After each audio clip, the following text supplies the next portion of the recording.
ભાઈ અને બહેનનો સંબંધ એ શબ્દોથી પરસે. બાળપણની શરારતો, એકબીજા માટેની ચિંતા અને જીવનના દરેક તબક્કે સાથ આપવાના વચનો, આ બધું જ રક્ષાબંધનના એક સૂત્રમાં ગૂંથાયેલું છે.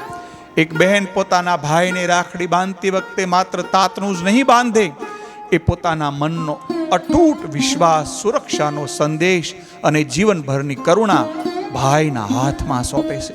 ભાઈ પણ એ સૂત્રને માત્ર દોરો જ નથી ગણતો, એ માટે જીવતો હોય છે એવું એમને વચન આપે છે.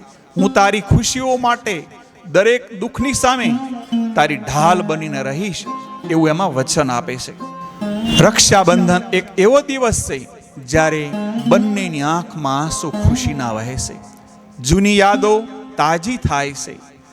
બહેન પોતાના બાળપણના દિવસો યાદ કરે ત્યારે ભાઈ કે બહેન પ્રથમવાર એમને જ્યારે ચાલતા શીખવાડે, એને હાથ પકડીને ઉઠાવતા હોય છે.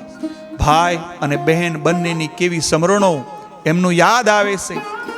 જ્યારે નાના હોય ત્યારે ઝઘડતા હોય, પણ બહેનની તરફેણ હંમેશા એમના ભાઈને જીતાડવાની જ હોય છે. આ તહેવાર એ માત્ર રાખડીનો તહેવાર નથી, પણ એકબીજાની અંદર રહેલી કરુણા, પ્રેમ, વિશ્વાસ અને જીવનભરના સાથ આપવાનો આ પવિત્ર ઉત્સવ એટલે આપણો પવિત્ર રક્ષાબંધન. અસ્તુ. જય શ્રી સ્વામિનારાયણ.